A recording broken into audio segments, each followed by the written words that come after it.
没想到二哥的毅力这么强。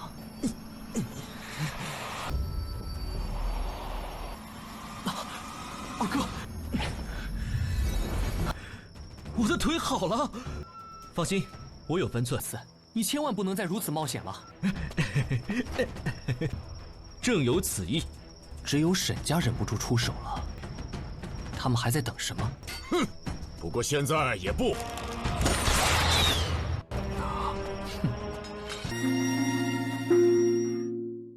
Halo guys, welcome back to Kobe Movie.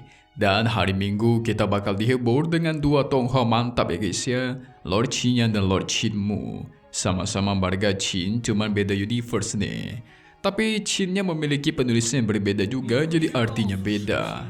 Nah di episode 27 Sentau Ticun hari ini kita semua bakal melihat si Qin yang masih berfokus membantu kakaknya menerobos. Tapi nanti bakal muncul sebuah masalah yang akan menyulitkan guys. Ayo, masalah apa itu?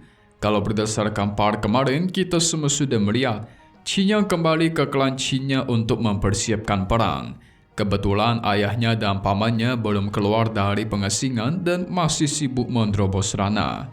Sementara kakaknya, si kakaknya nanti akan berperan penting dalam perang antar keluarga nanti. Sehingga si kakak sekarang disuruh menyerap kristal roh api. Setelah semua caranya dijelaskan oleh Qinnya dengan sangat baik, barulah dipraktekkan oleh sang kakak keduanya ini. Ketika kristal itu ditelan, otomatis energi panas menyebar ke seluruh tubuh, dan energi tersebut harus digunakan untuk menghilangkan nafas dingin yang ada di kaki si kakak guys. Dan itu berhasil. Dalam waktu singkat, kakaknya juga menerobos ke gerbang tingkat 8. Mantap kan? Makin overpower sudah tim mereka nih. So, maka dari itu, kita masuk ke intro ya guys.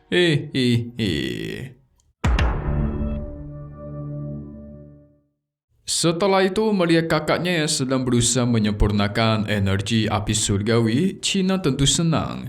Kalau sampai kakaknya berhasil menyerap 30% aja guys, maka dia bakal menerobos ke tingkat 7.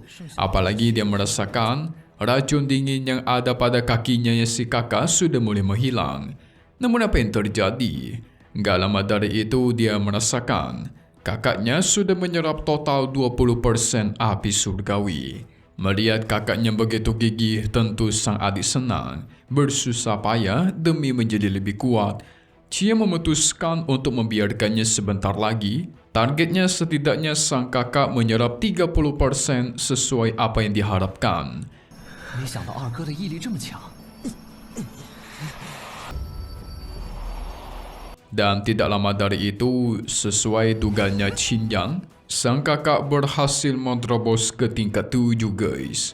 Jelas itu membuat Qin senang dong dengan pencapaian dari kakaknya ini.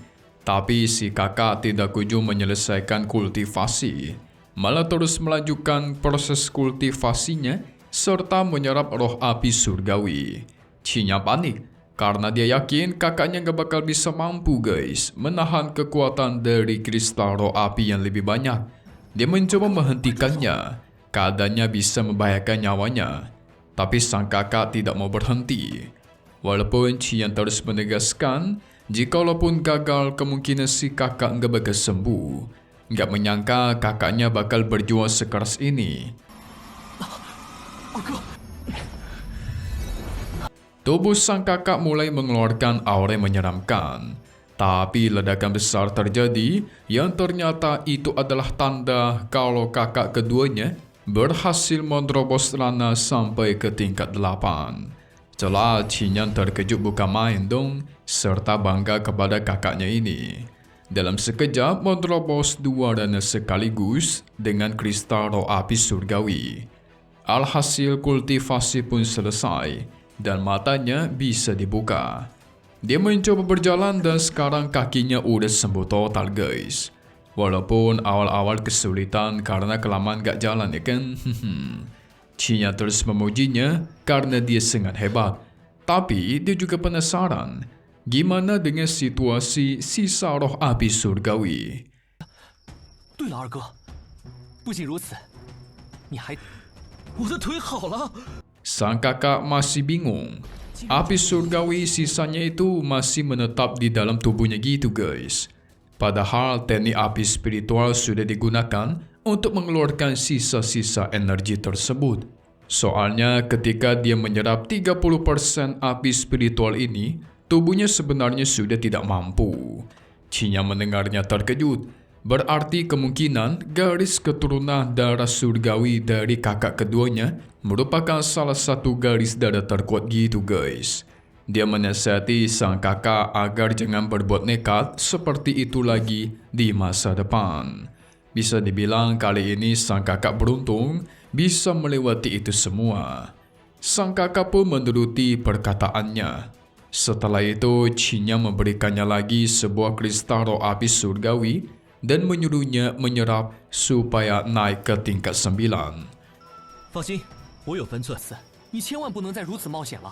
Tapi Qin Yang memberikan nasihat agar menyembunyikan hal ini juga jangan sampai orang lain tahu. Si kakak terkejut. Tentu dia berjanji menyimpannya dengan hati-hati. Namun dia merasakan ada yang aneh dengan kakak pertamanya guys. Soalnya sudah selama ini, kok sampai sekarang belum ada kabar gitu. Sebelumnya si kakak pertama ingin kembali ke sini karena dia mengetahui Qin Yang selamat. Sampai-sampai waktu itu si kakak pertama mengirimkan surat. Qin Yang mendengarnya tentu terkejut. Tapi dia tenangkan guys. Berjanji setelah semua masalah ini selesai, kalau sampai si kakak pertama belum kembali, maka dialah yang akan mencarinya. Wah, ini sih sepertinya tanda-tanda ada masalah. Sang kakak setuju dan pengen ikut. Tapi tak lama dari itu, Xin Xin pun datang dengan keadaan super panik. Dia sedikit salah fokus ketika melihat kakak keduanya Qin Yang-nya sudah bisa berdiri. Dia pun ikut turut senang guys akan kesembuhannya. Tapi dia melaporkan, 3 pahlawan keluarga Qin sekarang sudah terkenal di kota. Tapi Patriark Chen Feng membawa banyak sekali pasukan dan mengepung keluarga Qin. Qin Yang menduga kemungkinan mereka masih menunggu sesuatu hal nih. Karena hanya ada Chen Feng dan pasukannya doang guys. Harusnya kan ada keluarga-keluarga lain lagi. Alhasil dia mengajak kakak keduanya untuk melihat secara langsung. Sang kakak setuju dan segera pergi. 正有此意，只有沈家忍不住出手了。他们还在等什么？ Kita beralih ke depan kediaman keluarga Qin. Benar aja di sana sudah ada Patriark Shen bersama dengan para anak buah. Karena tidak ada yang kunjung keluar dari kediaman keluarga Qin, salah satu tetua menduga Patriark Qin Changsheng dan Qin Yuanshan sudah tidak ada di sini, yaitu pamannya Qin Yang guys. Selain itu, pasti orang-orang dari keluarga Qin ketakutan di dalam tidak berani keluar. 他们就是怕我们都到了，他们不可能不出来。 Ternyata sekarang kita tahu, kakak pertama Qin Yang sedang dihalang oleh pasukan mereka di perbatasan. Pantesan aja tidak bisa datang ke sini. Jadi sekaranglah kesempatan mereka untuk menghancurkan keluarga Qin. Patriark Shen mengancam seluruh penjaga keluarga Qin agar memanggil Qin Yang keluar sekarang. Jika tidak, dia nggak bakal segan-segan melukai mereka. Dan tidak lama dari itu, Qin Yang beserta kakaknya pun muncul.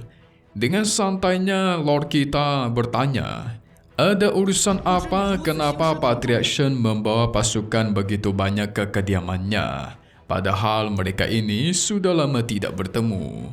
Patriark Shen emosi merasa diledekin guys.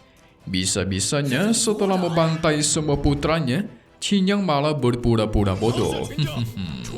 Qin Yang pun membela diri. Waktu itu Shen Ko sendirilah yang mengganggunya dan ingin menghabisinya. Jadi dia membela diri, tidak akan tinggal diam menerima tantangan itu. Dia sendiri dari awal gak pernah cari masalah sama orang lain guys. Justru orang lain yang cari masalah sama dia. Patriark Shen makin emosi. Menyesal seharusnya dia tidak membiarkan Qin Yang bertumbuh menjadi lebih kuat dan berada di tingkat 8 seperti sekarang. 你才将库尔打成重伤， Kalau dulu dia bisa membantai Qin Yang dengan mudah, tapi sekarang tidak ada kata mundur. Apalagi kakak pertama tidak ada di sini untuk melindungi keluarga Qin. Ya, Cinya sekarang beda sama Cinyanya dulu. Salah Patriarch Shen sendiri melampiaskan amarahnya waktu itu kepada keluarga Ling. Segera Patriarch Shen memanggil para pemanah untuk maju dan melancarkan busur. Para penjaga keluarga Qin maju melindungi Cinya dan lainnya guys. Tapi Cinya menenangkan mereka, berniat menghabisi mereka seorang diri. 不过现在也不晚。 Wah, ini calon-calon pertempuran besar antar keluarga nih guys di kediaman Qin. Tapi pastinya kakak kedua sekarang sudah menerobos dan tidak lumpuh lagi. Dia bakal bertarung dong. Sekuat apakah kekuatan dia sekarang? Minimal Patriarch Shen pasti kaget melihat kekuatan kakak keduanya yang sudah bangkit. Langsung saja coba kita lihat untuk spoiler di episode 28 di hari Selasa depan. Kita semua bakal melihat Qin akan menghadapi mereka semua seorang diri. Karena di sini Qin kita lebih mendominasi dan lebih kuat, akhirnya Patriarch Shen lah yang turun tangan untuk menghabisinya guys. Xin dan kakak kedua auto khawatir dong, tapi ujung-ujungnya tetap saja Qin Yang dengan mudah menghempaskan senjata tombak milik si Patriarch. Bahkan dia dibantai di tempat. Dengan gerakan yang begitu sakti, Qin yang berhasil membantai Patriarch Shen di tempat guys. Salah pilih musuh kan? So, selesai dulu untuk part 24 Sentau Tijun. Kita bakal ketemu lagi untuk toa satu ini. Seperti kata Mimin di hari Selasa guys. Satu hal yang pasti cuma di sini. Kobe Movie. Thank you buat kalian semua nonton dan selalu support channel Mimin. Semoga kalian semua sehat selalu ya. Mimin pamit undur diri dulu. Kita bakal ketemu lagi di video-video selanjutnya. Oke kalau gitu, see you guys.